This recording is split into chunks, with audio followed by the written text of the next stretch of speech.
ಓಂ ಶ್ರೀ ಸದ್ಗುರುದೇವ ನಮಃ. ಈಗಾಗಲೇ ನಮ್ಮ ಮದಬಾಯಿ ಸಾಹೇಬರು ನಮ್ಮ ಗುಡಿಯಾ ಶಾಲೆಗೆ ಶಿಕ್ಷಕರಿಗೆ ಮತ್ತು ಮಕ್ಕಳಿಗೆ ಮತ್ತು ಕಾಲೇಜು ವಿದ್ಯಾರ್ಥಿಗಳಿಗೆ ಅನಾನುಕೂಲ ಆಗ್ತಿತ್ತು. ಬೆಳಿಗ್ಗೆ ಬಸ್ ಇದ್ದಿದ್ದಿಲ್ಲ.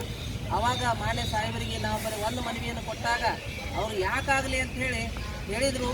ಮತ್ತು ಅದೇ ರೀತಿ ಬರೀ 2 ದಿನದಾಗ ಬಸ್ ಬಿಟ್ಟಂಥ ಸಾಹೇಬರು. ಅದಕ್ಕೆ ಅವರಿಗೆ ನಾವು ಮೊದಲು ಚಪ್ಪಾಳೆ ಮುಖ್ಯವಾಗಿ ಮತ್ತು ಇನ್ನೊಂದು ಸಾಹೇಬರ ವ್ಯಕ್ತಿತ್ವ ಎಂಥದಪ್ಪ ಅಂತಂದ್ರೆ, ಸಾಹೇಬ್ರೆ ನಮ್ಮ ಊರಿಗೆ ನೀವು ಬಸ್ ಬಿಟ್ಟರೆ ಸಾಹೇಬ್ರ ಅದಕ್ಕೆ ನಿಮ್ಗೊಂದು ಸನ್ಮಾನ ಇಟ್ಕೋಬೇಕಂತ ಮಾಡೀನಿ ಸಾಹೇಬ್ರ ಅಂತ ಹೇಳಿದಾಗ ಅವರು ನನ್ನ ಕರ್ತವ್ಯ ನಾ ಮಾಡೀನಿ, ನಿಮ್ಗೆ ಏನಾದರೂ ಮಾಡೋ ಪ್ರೇಮ್ ಇತ್ತಂತಂದ್ರೆ ನಮ್ಮ ಡ್ರೈವರ್ ಕಂಡಕ್ಟರ್ ಮಾಡಿ ಅಂತ ಹೇಳಿದರು. ಅಂಥ ಒಂದು ದೊಡ್ಡ ವ್ಯಕ್ತಿತ್ವ.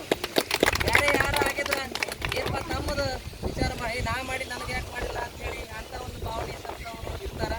ಆ ಸಾಹೇಬ್ ಅಂಥವರು ದೊಡ್ಡ ಒಂದು ವ್ಯಕ್ತಿತ್ವ ಸಾಹೇಬರು. ಮತ್ತು ಈಗಾಗಲೇ ಈ ಸರ್ತಿ ನಾವು ನಮ್ಮ ಅಕ್ಕಂದರು ಎಲ್ಲರೂ ನಮ್ಮ ಬಳವಾಟ ಮತ್ತು ಕಾರ್ನಾಳ ಮತ್ತು ಮಂಕೇಶ್ವರ ಮತ್ತು ಎಲ್ಲ ಇಲಾಖೆಯವರು ಬಂದರು ಸಾಹೇಬರು.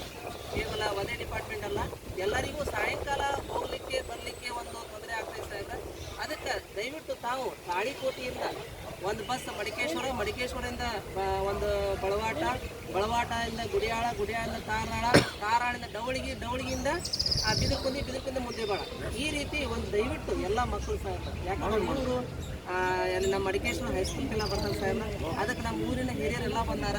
ಮತ್ತು ಇದಕ್ಕೆ ಈ ಒಂದು ಮನವಿಗೆ ಈಗಾಗಲೇ ನಮ್ಮ ಗ್ರಾಮ ಪಂಚಾಯತಿ ಅಧ್ಯಕ್ಷರಾದಂಥ ಬಸನಗೌಡ ಸಾಸ್ನೂರವರು ಮತ್ತು ಉಪಾಧ್ಯಕ್ಷರು ಮತ್ತು PDO ಸಾಹೇಬರು ಇವರೆಲ್ಲ ಎಲ್ಲ ಶಿಕ್ಷಕರು ಮತ್ತು ಎಲ್ಲ ಇಲಾಖೆಯವರು ಇದಕ್ಕೆ ಮನವಿ ಕೊಟ್ಟಿದ್ದಾರೆ ಸಾಹೇಬ್ರ.